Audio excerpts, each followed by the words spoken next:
Hi, folks. Welcome back to Cordisco's Corner. This is your host, John Cordisco. Today we're going to talk about what everybody talks about every day and night. President of the United States, Donald Trump. But today we're going to talk about his health. We're going to show some tweets here, and we're going to see how the president's doing. Here he's doing remarkably well. And just want to comment that we hope we all pray for him and the First Lady. But before we get into that, I want to mention I'm a new channel, I'm a new podcast, so anyone that can subscribe, I would really appreciate it.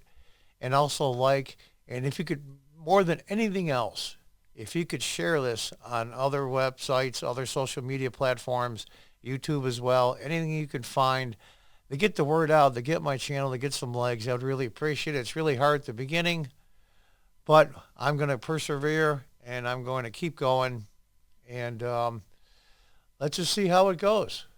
So we're going to talk about the president today. We're going to show some tweets of the president, and we're going to see how he's doing. And he's the president. He goes like the Energizer Bunny.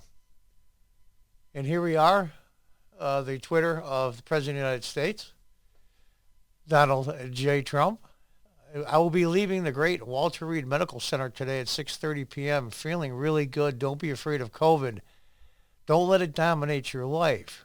We have developed under the Trump administration some great, really great drugs and knowledge. I feel better than I did 20 years ago. That's probably true. The president has never smoked. He's never drank. I know his older brother had some alcohol problems. I put him off it, and here's interesting, what he tweeted is, it's reported that the media is upset because I got into a secure vehicle to say thank you to many fans and supporters who were standing outside of the hospital for many hours and even days to pay their respects to their president. Yeah, I mean, they got this thing where they're putting all these people in jeopardy, and the Secret Service agents could get COVID and wow. Sounds like the adults in Charlie Brown. Wah, wah, wah, wah, wah, wah, wah, wah, wah, wah, wah, wah. And that's all it's just amazing to me. And if he just held up there and didn't acknowledge the thousands of people that are outside Walter Reed in support of him, he would be a jerk. I mean, as we've learned by now, it's been 4 years. They can never give the guy a break. Never give him a break. Whether you like him or you hate his guts or somewhere in between, this is just totally uncalled for. It's just ridiculous. So let's stroll around here and we'll take a look at what the president has to say. Now, look at that crowd in that picture. I mean, that's the problem. They're not having them now. This COVID thing has taken his presidential re-election campaign and just thrown a monkey wrench in it. I mean, this guy likes to get out, talk to the people, likes to touch flesh, so to speak, and he can't do that with COVID. And, of course, they're all saying because he has it and some members of the White House have it, his press secretary, even his wife, poor Melania, let's say a prayer for her. I like her. She's a real class act, a really, really class act.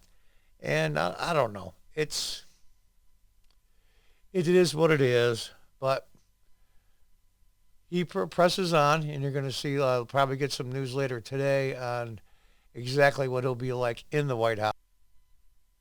We're getting great reports from the doctors. This is an incredible hospital, Walter Reed.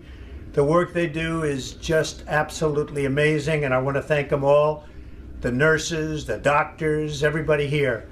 I've also gotten to meet some of the soldiers and the first responders, and what a group. I also think we're going to pay a little surprise to some of the great patriots that we have out on the street, and they've been out there for a long time, and they've got Trump flags, and they love our country. So I'm not telling anybody but you, but I'm about to make a little surprise visit. So perhaps I'll get there before you get to see me. But I just, when I look at the enthusiasm, and we have enthusiasm like probably nobody's ever had. Our people that love the job we're doing, we have more enthusiasm than maybe anybody. So it's been a very interesting journey. I learned a lot about COVID. I learned it by really going to school. This is the real school. This isn't the let's read the book school. and I get it, and I understand it, and it's a very interesting thing, and I'm going to be letting you know about it. In the meantime, we love the USA, and we love what's happening. Thank you. And so we heard from the president and the video that he had. We're going back to the White House, official White House Twitter. And there's Melania. What a class act. Our family is grateful for all the prayers and the family. There's Kaylee. She's also been diagnosed positive as well. And it's just a lot of the people that, I mean, this is a time where we should stand behind the president. This has nothing to do with November's election. The man in his 70s, of course, he's probably healthier than I am. Never drank, never smoked. But all he could get is nonsense. And there's good, if you go on Twitter, on his Twitter page, you'll see a exclusive on Breitbart about a lot of people just support the president. So what happened was the mainstream media said, oh, dun, dun, dun, Trump isn't tweeting. He must be near death's door. Dun, dun, dun, da, da, dun, with the extra da, da, da at the end. He must be near death's door, and the tweets that are going out aren't him, and blah, blah, blah, blah, blah, blah, blah, blah, blah, blah, blah. Oh, okay. So what he did is, the president being the president, the biggest troll in the world, and I mean that in a good way, here are his tweets. Peace through strength. Note they're all in caps, and if anybody knows about the internet, caps mean you're shouting. Protect existing conditions. Fight the corrupt fake news. Better and cheaper health care. Vote pro-life. Save our Second Amendment. Peace through strength. And he just was ripping them. Just ripping them. And good for him, I might add. You know, what else can he do? A lot of people, and including myself sometimes, criticize the president for using Twitter too much. But how can he get across to the American people? I mean, everybody's telling him the president's near death because he's not allowed on his Twitter. And if he's allowed on his Twitter, they'll say the president's not being presidential because he's on his Twitter all the time. You know what? Shut up. As my Italian grandmother used to say, what are you, a stupid? I mean, come on. It's ridiculous. Stupid. And this is the way it is. I mean, the poor guy, he can't catch a break. Granted, he has the personality where when bad things happen to him, both minor and major, people don't feel that sorry for him because that's just his nature. That's the way he is. But I mean, there's Kaylee there, his press secretary. She tested positive. Several Republican senators have tested positive. And they say, well, that's what he gets for not taking the virus seriously. Oh, really? He cares about money and the economy more. What a bunch of crap. Nonsense. What about the thousands and thousands of people whose lives are being destroyed with these closed lockdowns? And I'll call them shutdowns, lockdowns, whatever you want to call them. How many suicides? How many drug overdoses? How much alcoholism? And it just goes on and on and on. It's ridiculous. And it's nonsense. And he knows that too, but here's the problem. You can prove, well, kind of, that someone died of COVID if they had no underlying condition. But you can't prove they committed suicide because of it or OD'd or any of that nonsense. It's really crazy. Really crazy. So here he is with some more tweets. Massive regulation cut, Space Force, 401ks, that's the other thing. President Trump loses, you might as well kiss your 401k goodbye. Any of you people out there, I'll be 64 next month. Any of you people in your mid-late 50s, early 60s, they have 401ks. Think about this for a minute. President Trump loses re-election. Your 401k is going to just take a dive. And it'll take 5, 6, 7, 8 years. Well, when you're retired, 6, 7, 8 years is a long time to come back. And wait for it to come back. It's just, it's not self-serving. There's nothing wrong with voting for your own interest. In the interest of keeping the stock market up and keeping the 401ks higher is in everybody's interest, not just the rich people. That's what these people don't understand.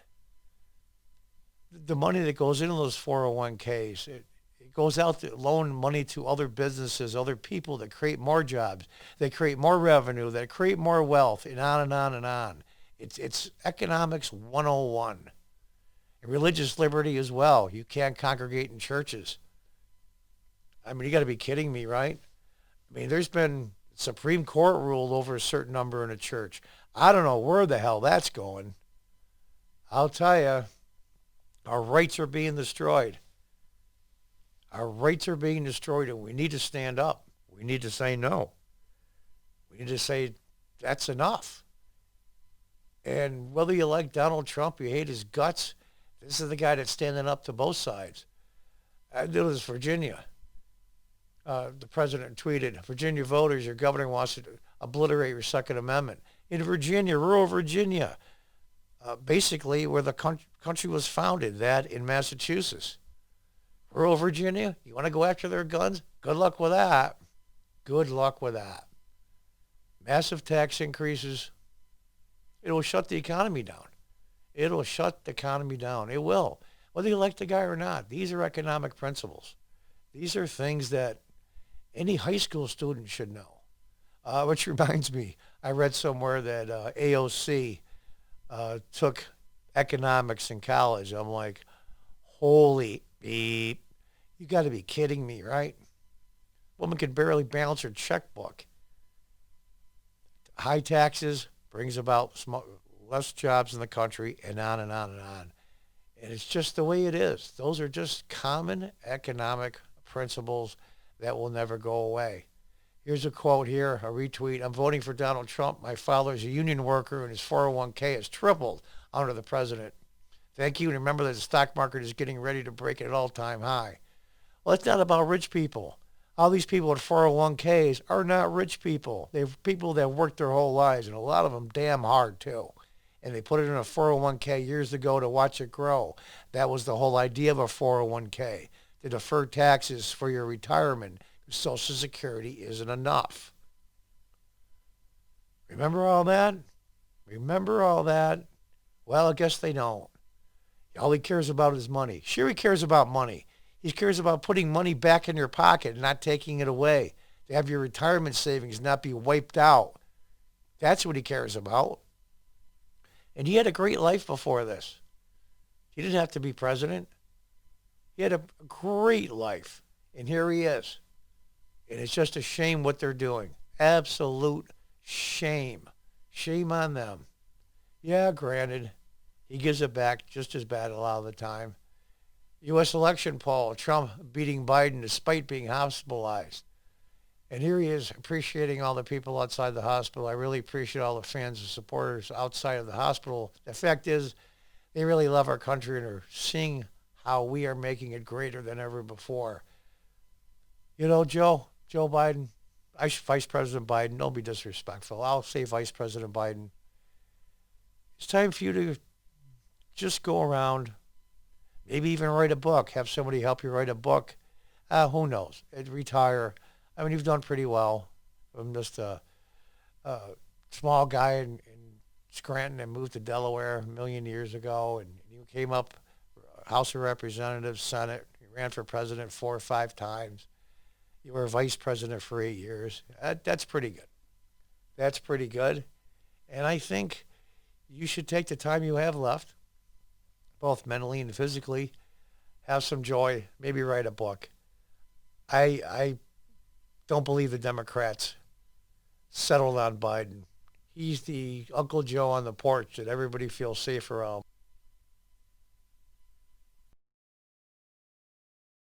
I want to begin by thanking all of the incredible medical professionals, the doctors, the nurses, everybody at Walter Reed Medical Center. I think it's the finest in the world, for the incredible job they've been doing. I came here, wasn't feeling so well. I feel much better now. We're working hard to get me all the way back. I have to be back because we still have to make America great again. We've done an awfully good job of that, but we still have steps to go, and we have to finish that job. And I'll be back. I think I'll be back soon. And I look forward to finishing up the campaign the way it was started and the way we've been doing and the kind of numbers that we've been doing. We've been so proud of it.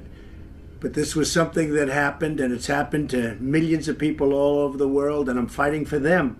Not just in the U.S., I'm fighting for them all over the world.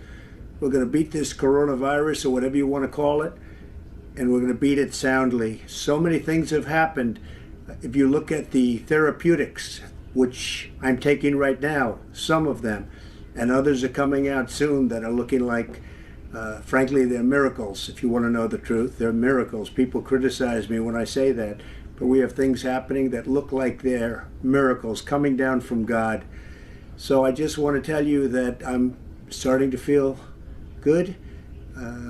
You don't know over the next period of a few days. I guess that's the real test. So we'll be seeing what happens over those next couple of days. I just want to be so thankful for all of the support I've seen, whether it's on television or reading about it. I most of all appreciate what's been said by the American people, by almost a bipartisan consensus of American people. It's a beautiful thing to see, and I very much appreciate it, and I won't forget it. I promise you that. I also want to thank the leaders of the world for their condolences, and they know what we're going through. They know what, as your leader, what I have to go through. But I had no choice because I just didn't want to stay in the White House. I was given that alternative. Stay in the White House, lock yourself in, don't ever leave, don't even go to the Oval Office. Just stay upstairs and enjoy it. Don't see people, don't talk to people, and just be done with it. And I can't do that. I had to be out front, and this is America. This is the United States. This is the greatest country in the world. This is the most powerful country in the world. I can't be locked up in a room upstairs and totally safe and just say, hey, whatever happens, happens. I can't do that. We have to confront problems. As a leader, you have to confront problems. There's never been a great leader that would have done that. So that's where it is. I'm doing well. I want to thank everybody. Our First Lady is doing very well. Melania asked me to say something as to the respect that she has for our country, the love that she has for our country. And we're both doing well. Melania is really handling it very nicely. As you've probably read, she's slightly younger than me, just a little tiny bit. And therefore, just we know the disease, we know the situation with age versus younger people. And Melania is handling it statistically like it's supposed to be handled. And that makes me very happy, and it makes the country very happy. But I'm also doing well, and I think we're going to have a very good result. Again, over the next few days, we're going to probably know for sure. So I just want to thank everybody out there, everybody, all over the world, specifically the United States. The outpouring of love has been incredible. I will never forget. Thank you very much. All right, folks, I want to leave you with this. He's the President of the United States. He's the leader of the free world. You may think he's the biggest a-hole that ever lived, the biggest monster, dictator, fascist, or the savior of the country and the republic. I don't care. It's absolutely wrong to wish him harm, or his family, or anybody that works for him in the White House. And then the pick. My God, enough is enough. Is there anything that's off limits? I mean, anything that's off limits.